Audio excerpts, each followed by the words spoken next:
여러분, 최근에 스타벅스가 또 가격을 인상했어요. 뿐만 아니라 이제는 10,000원으로는 직장인이 밖에서 점심 한 끼 해결하는 것도 어려울 만큼 물가가 올랐는데요. 이렇게 고물가 시대에도 불구하고 저희 부부는 한 달 식비 40만 원으로 살고 있습니다. 제가 퇴사를 한 다음에 이제 갑자기 외벌이가 되었잖아요. 그래서 어떻게 하면 생활비를 한 푼이라도 줄일 수 있을까 고민을 많이 했어요. 처음에는 냉방비나 난방비 절약도 해보고 통신비 절약을 위해서 알뜰폰도 알아보고 이것저것 시도를 많이 했는데 결과적으로 가장 효과적인 게 바로 식비 절약이더라고요. 저는 이 방법으로 매달 30-40만 원 정도는 절약을 하고 있는데요. 오늘은 제가 직접 하고 있는 식비 절약 방법을 알려드리려고 합니다. 어렵지 않고 누구나 따라할 수 있는 쉬운 방법이니까 식비 절약이 고민이시라면 여러분들도 한번 따라해보시면 좋겠어요. 사실 처음에는 식비 절약을 하려면 먹고 싶은 것도 못 먹고 집밥을 먹어야 되니까 계속 요리를 해야 되는 거 아닌가? 이렇게 생각을 했어요. 그런데 먹고 싶은 거 다 먹으면서도 충분히 식비 절약을 할 수 있더라고요. 심지어 저희는 가끔 배달 음식도 시켜 먹고 주 1회는 외식을 하고 있거든요. 그런데도 식비 40만 원으로 만족하면서 살고 있습니다. 그러면 저희 부부의 식비 절약 방법을 지금부터 바로 알려드릴게요.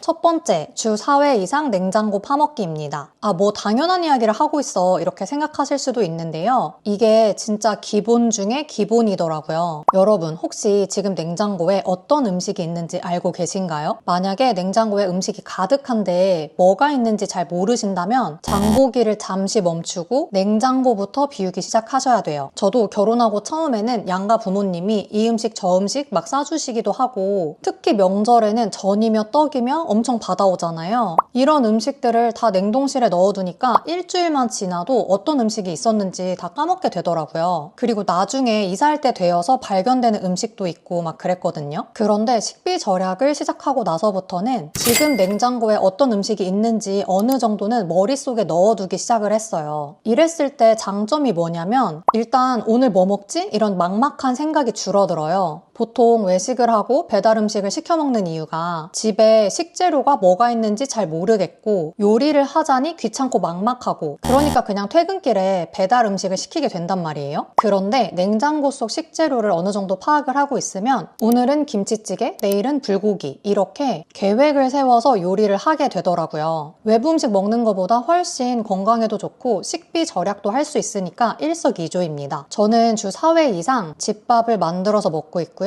그런데 요리에 많은 시간을 들이는 건 좀 아까워서 카레나 어묵탕 같이 한번 만들어두면 며칠 동안 먹을 수 있는 요리를 주로 하고 있어요. 두 번째, 대형마트를 웬만하면 가지 않습니다. 저희는 이마트나 코스트코 같은 대형마트보다는 쿠팡이나 마켓컬리를 주로 이용하는 편인데요. 사실 견물생심이라고 마트에 가면 꼭 생각했던 것보다 더 많이 사게 되더라고요. 우리 왜 결혼에 대한 로망 있잖아요. 같이 남편이랑 장도 보고 맛있는 것도 먹고 마트에서 데이트하는 그런 상상? 저희도 신혼 극 초반에는 장보기 재미에 좀 빠졌었거든요. 그런데 그럴수록 지출은 더 많아지더라고요. 그리고 저는 마트에 가더라도 꼭 필요한 것만 사는 편인데 남편은 치킨이나 족발, 피자 이런 걸 보면 식욕이 막 돋나 봐요. 저한테 사달라고 엄청 불쌍한 눈빛을 보내거든요. 그럼 어쩔 수 없이 또 사게 되더라고요. 이렇게 되면 이마트에서 10만 원은 금방 씁니다. 그래서 식재료는 거의 쿠팡이나 마켓컬리로 사고 자주 먹는 음식 위주로 구매를 해요. 예를 들면 이 호밀빵 진짜 몇 번째 구매하는지도 모르겠어요. 이 외에도 거의 다 사는 것만 계속해서 사는 편이에요. 이렇게 하는 이유가 마트에서도 구경을 많이 하게 되면 계속 뭘 사게 되잖아요. 온라인도 마찬가지더라고요. 제가 쿠팡에 머무르는 시간이 길면 길수록 장바구니에 뭘 자꾸 담게 되는 거예요. 그래서 저는 어플 사용도 최소화해서 꼭 필요한 것만 장바구니에 담고 바로 결제를 해버려요. 그리고 제가 꿀팁 하나 알려드릴게요. 쿠팡에서 주로 장 보는 분들에게 유용한 어플인데요. 바로 폴센트라는 어플이에요. 쿠팡 최저가를 알려주는 어플이거든요. 과거에 저한테 광고가 들어와서 알게 되었는데 실제로 사용을 해보니까 정말 좋아서 쭉 사용을 하고 있어요. 알고 보니까 쿠팡도 매일매일 가격이 달라지더라고요. 그런데 자주 사는 상품은 이왕이면 100원이라도 저렴할 때 사는 게 이득이잖아요. 폴센트에 상품을 등록을 해두면 최저가 알림을 보내주니까 저렴하게 장 보는데 도움이 되더라고요. 100원 아껴서 뭐하냐 이렇게 생각하실 수도 있는데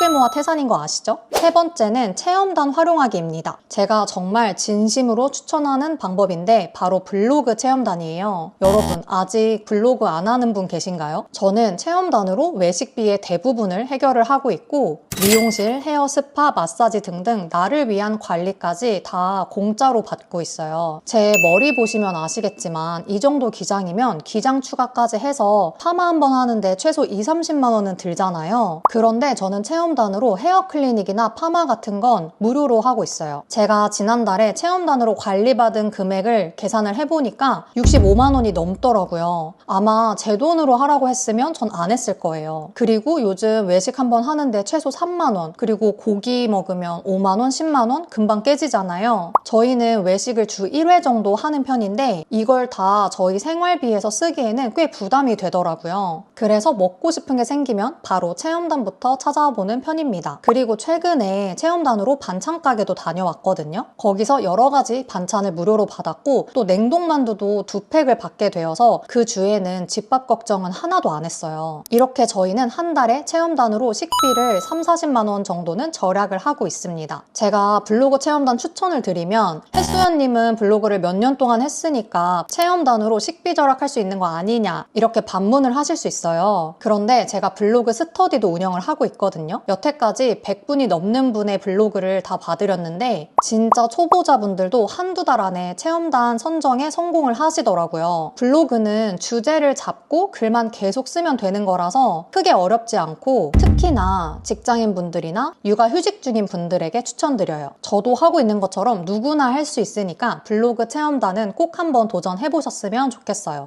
후회하지 않으실 거예요. 그리고 마지막으로 배달 음식을 거의 먹지 않습니다. 그리고 먹더라도 배달보다는 포장을 하는 편이에요. 배달비도 아까워서 전화로 미리 주문을 하고 픽업을 하는데 사실 저는 배달 음식을 그렇게 좋아하진 않는데 저희 남편이 치킨 매니아예요. 제가 농담으로 전생에 닭이랑 웬수졌냐 라고 말할 정도로 결혼 전에는 매주 치킨을 먹었다고 하더라고요. 그런데 식비 절약을 하려면 사실 배달 음식 피해야 되죠. 가격도 비싸고 배송비도 추가가 되고요. 그리고 무엇보다도 배달 음식을 시키는 게 습관이 되면 이걸 고치기가 정말 어렵거든요. 그래서 저는 돈도 돈인데 이런 생활 패턴이 더 위험하다고 생각을 해서 남편이 정말 사랑하는 치킨 외에는 배달 음식을 거의 시키지 않는 편이에요. 배달보다는 차라리 외식을 하고 외식도 체험단으로 거의 다 해결이 되니까 식비 절약이 많이 되겠죠? 지금까지 저희 부부가 식비 절약을 어떻게 하고 있는지에 대해서 말씀을 드렸는데요. 가장 만족스러운 점은 식비 절약을 한다고 해서 먹고 싶은 음식을 먹지 못하거나 극단적으로 스트레스를 받으면서 절약을 하지 않아도 된다는 점이에요. 식비 절약이란 단어가 왠지 어렵고 부담스럽잖아요. 그런데 제가 거의 2년 동안 해봤더니 오히려